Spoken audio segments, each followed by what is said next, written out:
काजल जी के बड़े बेटे बहू अमित और ज्योति की शादी हुए 2 वर्ष बीत चुके थे, पर अभी तक वह दोनों माता पिता नहीं बन पाए थे। अब ज्योति को ऐसा लगने लगा था कि उसे डॉक्टर से मिलना चाहिए और वह और अमित डॉक्टर के पास गए। डॉक्टर ने ज्योति का सारा चेकअप किया और रिपोर्ट्स को देखकर ज्योति से बोला कि वह तो पूरी तरह से ठीक है, बच्चा हो जाएगा, ऐसी कोई दिक्कत नहीं है, कुछ दिन और ट्राई करें। ज्योति और अमित घर आ गए। अमित ने बोला, देखा तुम फालतू में टेंशन लेती हो, 2 साल कोई बहुत बड़ा समय नहीं होता, जब होना होगा बच्चा हो जाएगा। इस तरह से 1 साल का वक्त और बीत गया, लेकिन ज्योति को बच्चा नहीं हो रहा था। ज्योति दोबारा डॉक्टर के पास गई। डॉक्टर ने फिर से ज्योति की सारी जांच की और सब कुछ इस बार भी नॉर्मल आया। तो डॉक्टर ने बोला कि अब अमित की जांच करनी पड़ेगी, हो सकता है कमी अमित में हो। यह बात सुनते ही अमित भड़क गया और बोला, क्या बकवास कर रही हैं डॉक्टर साहब आप, मुझ में कोई कमी कैसे हो सकती है? अगर मुझ में कमी होती तो क्या मैं अपनी पत्नी के साथ पति पत्नी के संबंध बना पाता? आप लोगों को तो बस बकवास करना आता है। कहकर अमित बौखलाते हुए डॉक्टर के केबिन से बाहर निकल गया। ज्योति ने डॉक्टर साहब से माफी मांगी और बोली कि वह थोड़े संकुचित विचारों वाले परिवार से आते हैं, इसलिए ऐसी बातें कर रहे हैं। मैं जल्दी इन्हें समझाकर चेकअप के लिए ले आऊंगी। डॉक्टर ने भी बोला, हाँ, अगर थोड़ी बहुत कोई कमी होगी तो दवाइयों से ठीक हो जाएगा, क्योंकि तुम्हारे में तो कोई कमी नहीं लग रही है। और पता नहीं क्यों मर्द ऐसा सोच लेते हैं कि उनमें कोई कमी हो ही नहीं सकती। खैर, ज्योति वहां से निकल गई। घर आकर इस बात के लिए अमित ने बहुत बड़ा बखेड़ा खड़ा कर दिया, जिसमें अमित की माँ काजल देवी ने पूरा साथ दिया। काजल देवी ने ज्योति को उल्टा पुल्टा बोलने में कोई कसर नहीं छोड़ी और बोला, तुम बहुत ही नीच औरत हो, खुद बांझ हो और मेरे बेटे के ऊपर इतना गंदा इल्जाम लगा रही हो। खुद बच्चा पैदा नहीं कर पा रही हो और मेरे बेटे को नामर्द साबित करने पर तुली हो। अमित अब और भी ज्यादा भड़क गया और पूरी तरह से सोच लिया कि चाहे कुछ भी हो जाए वह डॉक्टर के पास नहीं जाएगा। यह उसकी इज्जत का सवाल है। उसकी माँ काजल देवी ने भी आग में घी डाला और ज्योति को साफ साफ मना कर दिया, बच्चा हो या ना हो, मेरा बेटा अपनी इज्जत उड़ाने के लिए डॉक्टर से चेकअप नहीं करवाएगा। अपनी कमियों को ठीक कर, मेरे बेटे के सिर पर अपनी कमियों का ठीकरा मत फोड़। ज्योति को कुछ भी समझ में नहीं आ रहा था कि वह क्या करे। अमित किसी भी तरह से मानने को तैयार नहीं था। उसका मेल ईगो उसे मानने ही नहीं दे रहा था कि उसमें कोई कमी हो सकती है। खैर, अमित ज्योति को बहुत प्यार करता था। सिर्फ और सिर्फ यही एक बात थी जिसमें वह ज्योति का साथ नहीं दे रहा था। ज्योति ने भी अब सोच लिया था कि बच्चों के लिए वह अपनी गृहस्थी बर्बाद नहीं करेगी। जब बच्चा होना होगा हो जाएगा, पर अमित के साथ वह अपने रिश्ते खराब नहीं करेगी। जो थोड़ी बहुत उम्मीद उसे काजल देवी यानी कि अपनी सासू माँ से थी, उन्होंने भी उसे पूरी तरह से तोड़ दिया था। अमित को और ज्यादा भड़काकर ज्योति ने अब सब कुछ भगवान के भरोसे छोड़ दिया। इसी तरह से 5 वर्ष बीत गए, लेकिन ज्योति माँ नहीं बन पाई। इसी बीच ज्योति के देवर सुमित की शादी हो गई। सुमित की शादी को 1 साल बीता था कि काजल देवी ने घर में हंगामा मचाना शुरू कर दिया कि बड़ी बहू को तो पहले ही बच्चा नहीं हुआ है, वह तो बांझ है ही। अब तू क्यों देर कर रही है? जाकर तुम लोग तुरंत डॉक्टर से दिखाओ और अगर कोई कमियां हैं तो उसका इलाज करवाओ। मुझे इस घर में मेरा पोता या पोती चाहिए। आज काजल देवी की जुबान कुछ अलग ही तरीके से बात कर रही थी। जहां वह बड़े बेटे को डॉक्टर के पास जाने के लिए मना करती थी और उल्टा भड़का देती थी, वहाँ छोटे बेटे बहू को डॉक्टर के पास जाकर दोनों की सारी जांच पड़ताल कराने का राय मशवरा दिया जा रहा था। खैर, ज्योति को लगा कि शायद जोश जोश में उन्होंने ऐसा बोल दिया होगा। जब एक बेटे की मर्दानगी के लिए उन्हें इतनी चिंता है तो दूसरे बेटे के लिए भी होगी। खैर, सुमित और उसकी पत्नी रेखा डॉक्टर के पास ना जाकर बोले कि आपको जल्दी ही आपका पोता या पोती मिल जाएंगे, हम खुद ही कोशिश नहीं कर रहे थे। इस पर काजल देवी ने कहा, हाँ तो जल्दी से अब मुझे बच्चा दो, क्योंकि बड़े बेटे बहू से तो अब मुझे कोई उम्मीद नहीं है। 2-3 महीने के अंदर मुझे खुशखबरी सुना दो, नहीं तो दोनों जाकर अपनी जांच पड़ताल करवाओ। इस बार ज्योति को लगा कि कहीं न कहीं कुछ तो गड़बड़ है बड़े बेटे को डॉक्टर के पास जाने तक नहीं दिया और बड़ी बहू को बांझ साबित कर दिया। और छोटे बेटे बहू को बार बार डॉक्टर से राय मशवरा लेने की सलाह दी जा रही है। उसने अमित से इस बारे में बात की तो अमित फिर से चिढ़ गया और बोला, तुमने फिर से वही पुरानी बात उठा दी। क्यों तुम मेरी दुखती रग पर बार बार हाथ रखती हो? अरे जरूरी नहीं है कि हर पति पत्नी का बच्चा हो। क्या यहाँ तुम्हें कोई कमी है? नहीं ना, तो बस खुश रहो और बच्चा जब होना होगा हो जाएगा। बच्चे के लिए मेरा जीना मुश्किल मत करो। और खबरदार, जो आइंदा यह बात मुंह से निकाली। ज्योति को पता था इस मामले में अमित बहुत संवेदनशील है, इसलिए वह चुप हो गई। कुछ दिनों के बाद छोटी बहू रेखा ने खुशखबरी दे दी। काजल देवी बहुत ही खुश थी कि अब उनके घर में नन्हा मुन्ना मेहमान आएगा। और थोड़े समय के बाद रेखा ने एक बेटे को जन्म दिया। घर में चारों ओर खुशियां ही खुशियां छा गईं। बच्चे का जन्म होने की खुशी में घर में एक छोटी सी पार्टी रखी गई थी जिसमें सब लोग आए थे। ज्योति की बुआ सास भी आई हुई थी। उन्होंने पार्टी के दौरान ज्योति से बोला, बेटा तेरी शादी को भी 5 साल हो गए हैं, अच्छे से अपना इलाज करवा तो तेरी गोद भी भर जाएगी। इस पर ज्योति ने बोला कि उसने अपनी सारी जांच पड़ताल करवा ली है और सब कुछ ठीक है, जब बच्चा होना होगा हो जाएगा। अमित भी वहीं पास में बैठा था। उसने भी बोला, हाँ बुआ, जब भगवान की मर्जी होगी तो बच्चा हो जाएगा। उसके बारे में सोच सोच कर अपना आज क्यों खराब करना। अमित की बुआ ने बोला, हाँ बेटा, बात तो तू ठीक कह रहा है, पर अब तो विज्ञान बहुत तरक्की कर लिया है। तुम दोनों एक बार अच्छे से अपनी जांच पड़ताल दोबारा करवा लो। क्या पता दोनों में से किसी में कोई कमी हो तो डॉक्टर के इलाज से ठीक हो जाए और तुम लोगों का भी बच्चा हो जाए। इस पर अमित फिर से चिड़चिड़ा हो गया तो ज्योति ने बुआ सास को सारी बात बता दी और बोला, अमित अपनी जांच नहीं करवाना चाहते और उसकी सास यानी कि काजल देवी ने आग में घी डाल रखा है। इस पर बुआ ने बोला, अच्छा।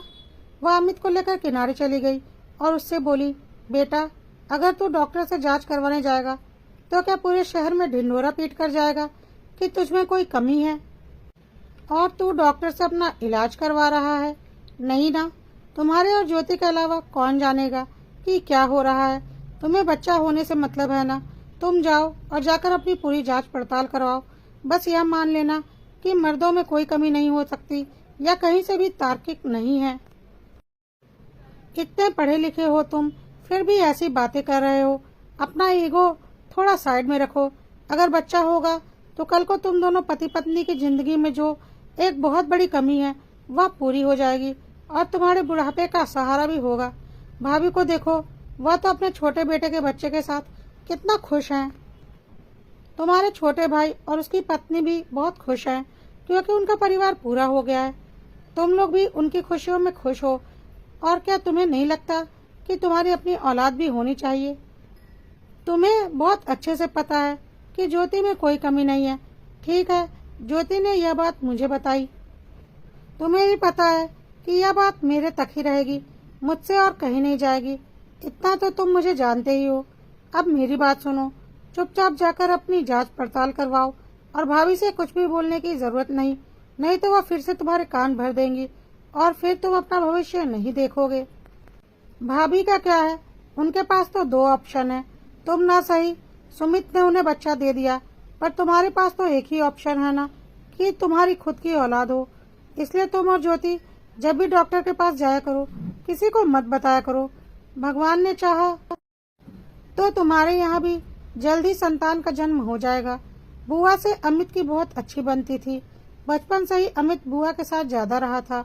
उसके बाद बुआ की शादी हो गई थी, लेकिन आज भी अमित अपनी बुआ को बहुत चाहता था।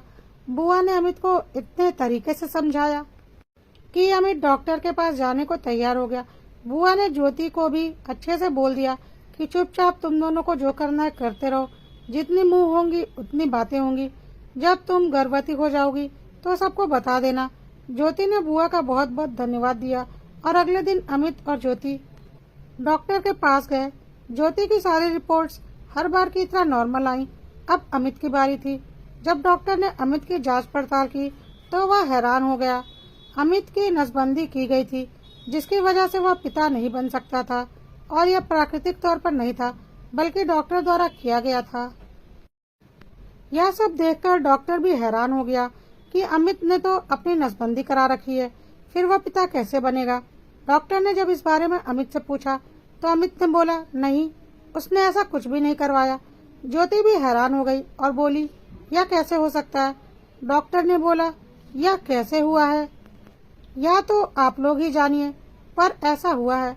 अब तो ज्योति और अमित की हालत खराब हो गई। ज्योति ने डॉक्टर से पूछा, डॉक्टर साहब, क्या इसका कोई इलाज नहीं है। डॉक्टर ने बोला, बिल्कुल इलाज है, हम इसे वापस खोल सकते हैं और उसके बाद अमित पिता बन सकता है। तो ज्योति ने बोला, प्लीज आप अमित का ऑपरेशन करके उसे फिर से पिता बनने के काबिल बना दीजिए। लेकिन ज्योति और अमित को कुछ भी समझ में नहीं आ रहा था और ज्योति ने अपनी बुआ सास को फोन लगा दिया और बोला कि एक बहुत बड़ी बात पता चली है। बुआ सास ने बोला, तुम दोनों सीधा मेरे घर आ जाओ, यहीं पर बैठकर सारी बातें करेंगे। बुआ सास अपने घर में अकेली ही रहती थी क्योंकि उनके बेटे बहू दूसरे शहर में रहते थे। बुआ सास के घर आकर ज्योति ने उन्हें सारा माजरा बताया। सुनकर उन्हें भी बहुत हैरानी हुई कि ऐसा कैसे हो सकता है। अमित ने भी बोला, हाँ बुआ, मुझे खुद समझ में नहीं आ रहा कि ऐसा कैसे हो सकता है। डॉक्टर ने अमित के ऑपरेशन के लिए उसे एक दिन के लिए अस्पताल में एडमिट करने के लिए कहा था। अमित ने बोला, अब तो यह बात मम्मी जब जानेंगी तो उन्हें कितना सदमा लगेगा। पता नहीं मेरे साथ ऐसा किसने किया और कब किया, और मुझे कुछ भी पता कैसे नहीं चला। बुआ ने बोला, बेटा तू अपनी माँ को यह बात मत बताना, नहीं तो सच में उन्हें बहुत सदमा लगेगा। एक काम कर, 2-3 दिन के लिए बहाना बनाकर तुम और ज्योति मेरे घर पर ही रुक जाओ। मैं भाभी को फोन पर बोल दूंगी कि मेरी तबीयत बहुत खराब है और 2-3 दिन अमित और ज्योति मेरे घर पर ही रहेंगे और यहीं से तू अपना ऑपरेशन करवा लेना और ठीक होकर अपने घर चले जाना। इससे भाभी को भी कुछ पता नहीं चलेगा और तुम्हारी समस्या का भी हल हो जाएगा। अमित और ज्योति को यह बात ठीक लगी, पर अमित और ज्योति को यही लग रहा था कि आखिर यह सब किसने और क्यों किया। अमित बार बार बुआ से पूछ रहा था, बुआ आपको कुछ तो पता होगा, मेरे साथ ऐसा कौन कर सकता है, मुझे तो कुछ भी समझ में नहीं आ रहा। बुआ ने बोला, पता तो मुझे भी नहीं है, पर एक शक है मेरे दिमाग में। अमित ने बोला, क्या। बुआ ने बोला, वह मैं तुझे नहीं बताऊंगी, नहीं तो तू फालतू में टेंशन लेगा। क्या पता यह सब सिर्फ मेरे दिमाग का फितूर हो, क्योंकि अभी मैं खुद उसके बारे में कंफर्म नहीं हूँ, तो मैं कैसे किसी के ऊपर इल्जाम लगा दूं। लेकिन अगर तू चाहता है कि सच में वह इंसान पकड़ा जाए जिसने तेरे साथ ऐसा किया है, तो बस जो बात आज तुझे पता चली है वह बात तू अपने और ज्योति तक ही रखना, किसी को भी मत बताना, किसी को भी मत। इतना विश्वास तुझे अपनी बुआ पर करना ही पड़ेगा और मैं जैसा जैसा बोलती हूँ वैसा वैसा तुम दोनों करते जाओ। अमित और ज्योति बुआ जी के बहुत करीब थे तो उन्होंने उनकी बात मान ली। कुछ दिनों के बाद अमित पूरी तरह से ठीक हो गया। अमित और ज्योति अपने घर आ चुके थे। इस तरह से 3 महीने का वक्त गुजर चुका था और अब ज्योति माँ बनने वाली थी। ज्योति बहुत खुश थी और उसने यह बात अभी घर में किसी को बताई नहीं थी। ज्योति ने फोन करके बुआ सास को सारी जानकारी दी और बोला कि वह अब घर में सबको बताने जा रही है कि वह माँ बनने वाली है। ठीक है, पर मैं भी वहीं आती हूँ, तब तू सबको बताना, बुआ सास ने कहा, ताकि मैं भी तो सबकी आंखों की खुशियाँ देख सकूं। थोड़ी देर के बाद बुआ सास ज्योति के घर आ चुकी थी और ज्योति और अमित ने काजल देवी को बताया कि वह दोनों माता पिता बनने वाले हैं और बहुत खुश हैं। यह सुनते ही काजल देवी हैरान परेशान हो गई और बोली, नहीं, यह कैसे हो सकता है, ज्योति तो कभी माँ ही नहीं बन सकती। इस पर अमित ने बोला, क्यों मम्मी, ज्योति की सारी रिपोर्ट तो हमेशा नॉर्मल आती हैं, तो वह माँ क्यों नहीं बन सकती। मैं तो पहले ही बोलता था कि जब ईश्वर चाहेंगे बच्चा हो जाएगा, जब कोई कमी ही नहीं है तो बच्चा क्यों नहीं होगा। तो देखो, शादी के 5 साल बाद ईश्वर ने चाहा और अब हम माता पिता बनने वाले हैं। लेकिन काजल देवी बहुत हैरान हो गई और बोली, नहीं, ऐसा कैसे हो सकता है, ज्योति कैसे माँ बन सकती है। अमित और ज्योति हैरानी से एक दूसरे का मुंह देख रहे थे। तब तक बुआ सास ने बोला, क्या भाभी, कैसी बकवास बातें कर रही हो, ज्योति क्यों नहीं माँ बन सकती, दुनिया की हर औरत माँ बनती है, तो ज्योति क्यों नहीं माँ बन सकती, आप भी ना ऐसी बातें कर रही हो। इस पर काजल देवी ने बोला, अमित, तू इस ज्योति को तलाक दे दे, यह तेरे लायक नहीं है, यह अच्छी लड़की नहीं है। पागल हो गई हो क्या मम्मी? ऐसा क्यों बोल रही हो? ज्योति मेरी पत्नी है और अब तो वह मेरे बच्चे की माँ बनने वाली है और तुम मुझे उसे तलाक देने के लिए बोल रही हो। इस पर काजल देवी ने बोला, नहीं, यह चरित्रहीन है, यह तेरा बच्चा हो ही नहीं सकता। अमित ने बोला, क्यों नहीं हो सकता? कैसी गंदी बातें कर रही हो आप? लेकिन काजल देवी अपनी ही धुन में बोली जा रही थी, बिल्कुल नहीं, मैं किसी दूसरे का पाप अपने घर में नहीं पलने दूंगी। इस पर बुआ ने बोला, क्या भाभी, दिमाग तो ठीक है तुम्हारा? तुम्हारे छोटे बेटे बहू सुमित और रेखा को बच्चा हुआ तो वह तुम्हारे घर की औलाद है और अमित और ज्योति का बच्चा दूसरे का पाप है। कैसी बहकी बहकी और गंदी बातें कर रही हो तुम? अपनी बकवास बंद करो। लेकिन काजल देवी ने बोला, नहीं, ज्योति घर में इस पाप को जन्म नहीं दे सकती, यह अमित का बच्चा हो ही नहीं सकता। तो अमित ने बोला, क्यों नहीं हो सकता मम्मी, यह मेरा बच्चा क्यों नहीं हो सकता? इस पर काजल देवी ने बहुत जोर से चिल्लाकर बोला, क्योंकि मैंने तेरी नसबंदी करवा दी थी, तू कभी बाप बन ही नहीं सकता। सुनकर सारे घर में सब हैरान हो गए। यह क्या, एक माँ ने अपने बेटे की नसबंदी करवा दी ताकि वह पिता न बन सके? लेकिन क्यों? किसी को भी कुछ समझ में नहीं आ रहा था। अमित तो बिल्कुल बेहोश सा होने लगा था कि बुआ ने उसे संभाला और बोला, क्या बकवास कर रही हो भाभी, तुम ऐसा कैसे कर सकती हो? और अमित को क्या पता नहीं चलेगा कि तुमने उसकी नसबंदी करवा दी? काजल देवी ने देखा कि उन्होंने अपने मुंह से ही अपना सारा काला चिट्ठा खोल दिया है, तो उन्हें समझ में आ गया कि अब सबको सब कुछ पता चल गया है, तो कुछ भी छुपाने से कोई फायदा नहीं। उन्होंने बोला, आज से 10 साल पहले अमित का अपेंडिक्स का ऑपरेशन हुआ था। उसी वक्त मैंने मौके का फायदा उठाते हुए डॉक्टर को पैसे देकर इसकी नसबंदी भी करवा दी थी और किसी को कुछ भी पता नहीं चला था। सबको लग रहा था कि अमित का अपेंडिक्स का ऑपरेशन हुआ है, लेकिन अपेंडिक्स के साथ साथ अमित का एक और ऑपरेशन हुआ था जिसकी वजह से वह भविष्य में कभी पिता न बन सके, और यह सब कुछ मैंने बहुत चोरी छुपे करवाया था। सुनकर सब हैरान हो गए। कोई माँ अपने बेटे के साथ ऐसा कैसे कर सकती है? आखिर क्यों? अब अमित को सब समझ में आ रहा था कि क्यों जब वह डॉक्टर से दिखाने का विरोध करता था तो माँ उसका साथ देती थी और उसे भड़काती थी ताकि वह डॉक्टर के पास ना जाए, क्योंकि माँ को बहुत अच्छे से पता था कि अगर वह डॉक्टर से चेकअप करवाएगा तो सारी पोल पट्टी खुल जाएगी। वह तो भला हो बुआ का कि उन्होंने अमित को समझाया और उसके बाद इतना बड़ा षड्यंत्र अमित के सामने आया। पर सवाल अभी भी वही था, आखिर क्यों? अभी अमित इस बारे में माँ से पूछने ही वाला था कि काजल देवी ने दोबारा बोला, ठीक है अमित, मानती हूँ मैंने गलती की, लेकिन फिर भी जब तू पिता ही नहीं बन सकता तो ज्योति के पेट में किसकी औलाद है? तेरी तो नहीं हो सकती, तो यह किसी और का पाप मैं अपने घर पर नहीं पाल सकती। इसे अभी के अभी इस घर से निकाल। इस पर अमित बहुत जोर से बोला, बस करो माँ, और कितने पाप करोगी? यह बात जो तुमने आज कबूल की है ना, हमें बहुत पहले ही पता चल चुकी थी। मैंने डॉक्टर से अपनी जांच करवा ली थी और जो हम 2-3 दिन के लिए बुआ के घर पर थे ना, बुआ की तबीयत खराब नहीं थी। मैंने अपना ऑपरेशन करवाकर अपनी नसबंदी खुलवाई थी। बस अब हमें यह पता करना था कि यह सब कुछ किया किसने, जो कि आज पता चल गया। पर क्यों माँ, क्यों किया तुमने ऐसा? क्या मैं तुम्हारी औलाद नहीं? अपने ही बेटे के साथ ऐसा करने की तुमने कैसे सोच ली? काजल देवी चुप थी, लेकिन अब बुआ ने बोला, क्या बताएगी? मैं बताती हूँ कि इसने ऐसा क्यों किया। जो बात आज तक मेरे सीने में दफन थी, आज इसके गंदे कारनामों की वजह से सामने आ गई है। तू इसकी औलाद नहीं है, इसने बस तुझे पाला है। मुझे तो लगता था कि तू बहुत नसीबों वाला है कि सौतेली माँ होते हुए भी तुझे इतने अच्छे से पाल पोस रही है, माँ का प्यार दे रही है। लेकिन देख, इसने क्या साजिश रची, सौतेले बेटे की नसबंदी ही करवा डाली। क्यों भाभी, क्या कमी रह गई थी? अमित ने बोला, यह आप क्या बोल रही हो बुआ, यह मेरी माँ नहीं है, ऐसा कैसे हो सकता है? बुआ ने बोला, बेटा, जब तू पैदा हुआ था तो तेरी माँ उसी वक्त गुजर गई थी। बहुत मुश्किलों में आ गए थे हम सब। कुछ दिनों तक मेरी माँ यानी कि तेरी दादी माँ ने तुझे पाला था। मैं भी उस वक्त थोड़ी बहुत मदद कर देती थी, लेकिन मुझे भी कॉलेज जाना होता था और मेरी भी तो कुछ सालों के बाद शादी हो जाती। तुझे माँ की बहुत ज़रूरत थी, इसलिए काजल भाभी की शादी तेरे पापा से करवाई गई थी।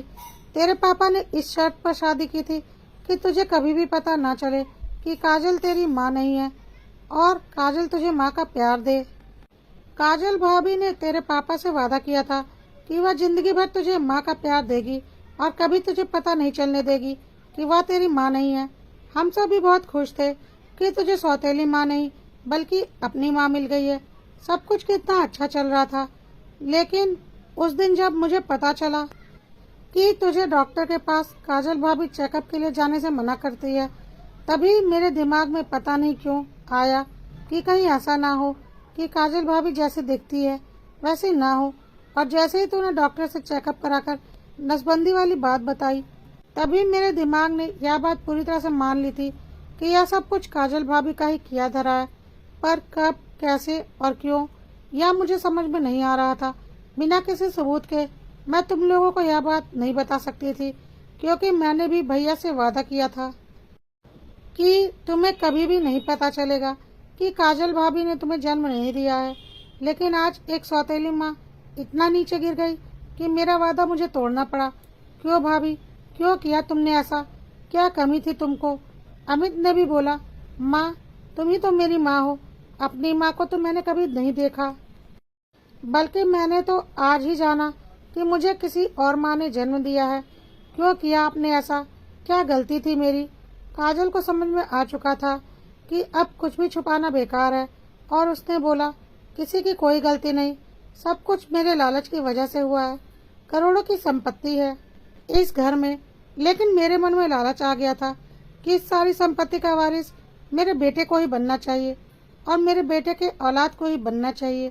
इसलिए मैंने अपने दिमाग के घोड़े दौड़ाए और चुपके से अमित की नसबंदी करवा दी और सोच लिया जब इसकी कभी कोई औलाद ही नहीं होगी तो खुद ब खुद इस सारी संपत्ति का मालिक मेरा बेटा और उसकी औलाद बन जाएगी और अमित और ज्योति को कभी कुछ पता भी नहीं चलेगा। मुझे नहीं पता था इस तरह से सच्चाई सामने आ जाएगी। काजल की सच्चाई सुनकर अमित और ज्योति सदमे में थे। सुमित ने भी सपने में नहीं सोचा था कि अमित उसका सौतेला भाई है। अमित ने बोला, माँ आपको संपत्ति चाहिए थी अपने बेटे के लिए, एक बार बोलकर तो देखा होता, मैं खुद ही सारी संपत्ति छोड़ देता। मैं आज भी यह सारी संपत्ति छोड़कर जा रहा हूँ। आप अपनी संपत्ति और अपने प्यारे बेटे बहू के साथ खुश रहिए। इतना काबिल हूँ कि अपनी पत्नी और अपने होने वाले बच्चे को अपने बलबूते पाल सकता हूँ। काजल को आज अपनी गलती का एहसास हो चुका था। वह बहुत पछता रही थी कि क्यों वह इतनी लालच में आ गई। जिस बेटे को उसने पाल कर बड़ा किया, उसके साथ उसने दौलत की लालच में इतनी बड़ी नाइंसाफी कर दी। लेकिन सुमित अब कुछ भी सुनने के मूड में नहीं था। उसने काजल से बोला, अपना सामान पैक करो और चलो, हम अपना एक नया घर संसार बनाएंगे। अब पापा के बाद इस घर में हमारा अपना कोई नहीं। बुआ ने भी अब कुछ भी बोलना बेकार समझा और बोली, जो तुम लोगों को ठीक लगे करो, क्योंकि भाभी ने मुझे कुछ भी बोलने लायक छोड़ा ही नहीं है कि मैं भाभी की वकालत करूं। लेकिन हाँ, इतना जरूर बोलूंगी कि अपना हक कभी मत छोड़ना और मुजरिम को उसके किए की सजा जरूर दिलवाना। गुनाह तुम्हारे साथ हुआ है तो सजा भी तुम्हें ही दिलवानी पड़ेगी। मैं बस तुम्हें सलाह दे सकती हूँ, कहकर बुआ भी अपने घर की तरफ चल पड़ी। अमित ज्योति को लेकर घर से निकल पड़ा और जाते जाते काजल से बोला, आपने मुझे पाल पोस कर बड़ा किया है, इसलिए मैं आपको आपके इस गुनाह के लिए माफ़ कर रहा हूँ। मुझे हमेशा के लिए भूल जाइए और मैं भी आपको हमेशा के लिए भूल रहा हूँ।